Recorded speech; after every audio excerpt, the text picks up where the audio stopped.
Je ne vous connais pas, mais je peux discerner qu'il existe dans votre vie quelqu'un pour qui vous êtes capable de tout. Une personne pour laquelle vous avez toujours un regard positif, un amour inconditionnel. Vous l'aimez malgré ses fautes, vous excusez toutes ses erreurs, et à vos yeux, même la pire version de cette personne est mieux que la meilleure version de beaucoup d'autres. Et je le sais parce que cette personne, c'est vous-même.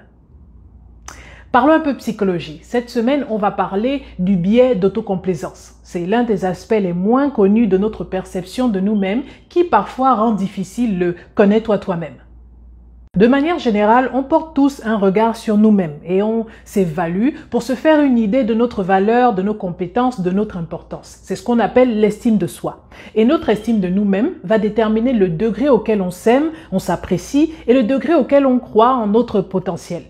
Plus mon estime de moi est haute, plus je m'apprécie, plus je crois en mes capacités, je m'aime et je me considère comme un être humain digne d'amour et de respect. Si mon estime de moi est basse, par contre, je n'aime pas qui je suis, je n'ai pas confiance en moi, je me ridiculise et je me rabaisse à la moindre petite erreur, je pense que je ne vaux pas grand-chose et si quelqu'un me manque de respect, je laisse faire parce qu'au fond, je ne me crois pas vraiment digne d'amour et de respect. Mon estime de moi influence mes choix, mes décisions, ma réussite et même ma santé. La recherche démontre que dans toutes les cultures, les gens qui ont une haute estime d'eux-mêmes ont de meilleurs résultats scolaires, ont moins tendance à être stressés, à sombrer dans la dépression, ils prennent plus d'initiatives dans leur vie, ils sont plus actifs, ils se découragent moins face à l'échec, ils sont plus flexibles dans leur vie, ils sont moins conformistes, ils se défendent lorsqu'on leur manque de respect et de façon générale, ils sont plus heureux et vivent plus longtemps que ceux qui ont une faible estime d'eux-mêmes. Du coup, parce que mon estime de moi est un atout majeur pour mon bien-être et pour mon succès, et que comme tout le monde j'ai envie d'être heureux ou heureuse et prospère, mon cerveau va s'organiser pour m'aider à développer et à conserver une haute estime de moi-même, en toutes circonstances. Peu importe si pour y arriver, il va falloir de temps en temps déformer la réalité. Le biais d'autocomplaisance, pour faire simple, c'est le fait que votre cerveau soit programmé pour vous donner une image positive de vous-même. Et la majeure partie du temps, le processus s'opère sans que l'on ne s'en rende compte. Par exemple, on a tendance à se croire plus beau ou plus belle qu'on ne l'est réellement. Dans une étude conduite en 2008 par deux chercheurs américains, Epley et Whitchurch, on a pris des photos de chaque participant et à l'aide d'un logiciel informatique, on a modifié ces photos pour les rendre plus attrayantes ou moins attrayantes. Les participants ont été rappelés 2 à 4 semaines plus tard et on leur a demandé d'identifier la photo de départ. On leur a dit, vous allez voir 11 photos. Il y a la photo d'origine, donc celle qu'on a prise lorsque vous êtes venu la dernière fois, et il y aura 10 autres photos. Parmi ces 10 autres photos, 5 ont été modifiées pour vous faire apparaître plus beau ou plus belle. Les 5 autres ont été modifiées pour vous faire apparaître moins beau ou moins belle. Et votre tâche à vous, c'est d'identifier la vraie photo de vous, la photo d'origine qui n'a pas été retouchée. Et ils ont réalisé que la majorité des participants, en particulier ceux qui avaient une bonne estime d'eux-mêmes, choisissaient l'une des photos retouchées sur laquelle ils apparaissaient plus beaux ou plus belles comme étant la photo d'origine. Mais lorsque l'expérience a été refaite cette fois-ci avec la photo d'un étranger, ils arrivaient plus facilement à détecter la vraie photo, celle qui n'avait pas été retouchée. Cela suggère que nous sommes généreux avec nous-mêmes. Notre représentation de qui on est plus favorable que la réalité. Quand c'est les autres, par contre, on est plus réaliste. Certains d'entre nous prenons parfois plusieurs selfies de nous-mêmes et lorsqu'elles ne nous conviennent pas, on va accuser l'angle, l'éclairage ou l'appareil photo. On va même utiliser des filtres si possible avant de poster sur les réseaux sociaux. Et on a généralement horreur de nos photos sur les documents administratifs comme le permis de conduire ou le passeport parce que on a l'impression que c'est techniquement oui, c'est notre visage, mais la photo est vilaine. L'une des manifestations du biais d'autocomplaisance, c'est qu'on a tendance à faire des attributions qui nous arrangent. On attribue nos succès à des causes internes et nos échecs à des causes externes. Un étudiant, par exemple, qui a une bonne note se dira « c'est parce que j'ai étudié, c'est parce que je suis intelligent ». S'il a une mauvaise note, par contre, le devoir était incompréhensible, le professeur est bizarre. L'enseignant, lui, à son tour, se dit « mes étudiants ont de bonnes notes parce que je suis un bon professeur, j'enseigne bien ». Par contre, si les étudiants ont des mauvaises notes, là, du coup, c'est parce qu'ils sont paresseux et la génération des enfants, voilà ce que ça donne. De même, les parents aussi se félicitent du succès de leurs enfants. Lorsque les enfants accomplissent quelque chose de bien, ils disent que c'est le fruit de leur éducation. Lorsque les enfants font mal, ils accusent la personnalité de l'enfant. L'enfant, là, je lui parle tous les jours.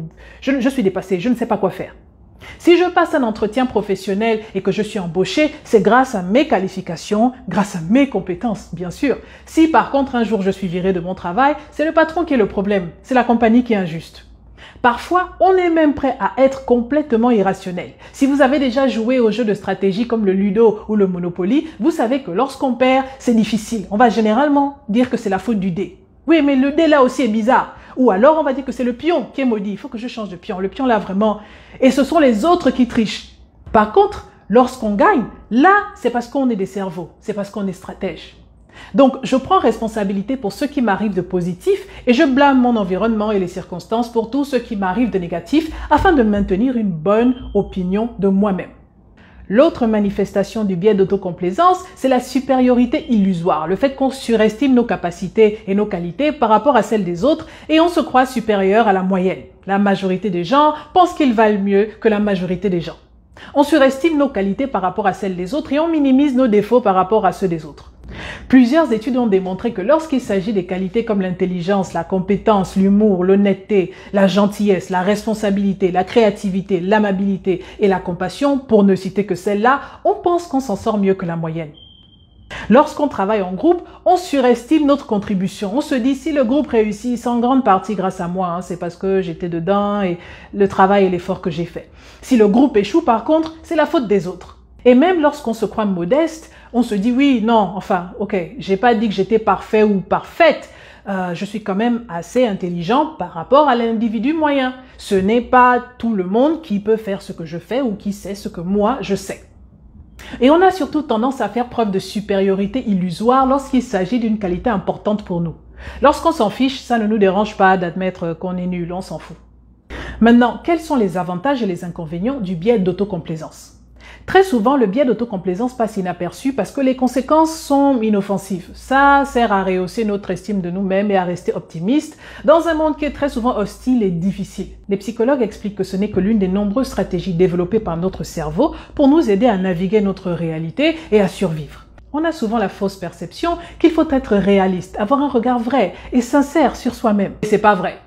On est tenté de vouloir se débarrasser du biais d'autocomplaisance et d'être réaliste, d'accepter ses défauts et ses qualités. Mais en fait, la recherche démontre que les personnes rationnelles et honnêtes avec elles-mêmes sont celles qui font une dépression clinique. En fait, tout le monde a un biais d'autocomplaisance, mais le degré auquel on l'utilise varie. Certains d'entre vous se disent peut-être en entendant ça, oui, mais moi j'ai plutôt le problème contraire, j'ai une faible estime de moi. Et dans ces cas-là, c'est que votre cerveau a moins tendance à utiliser la stratégie du biais d'autocomplaisance ou alors que chez vous, c'est inversé. Ça veut dire que vous attribuez vos échecs à votre personnalité et votre réussite aux circonstances.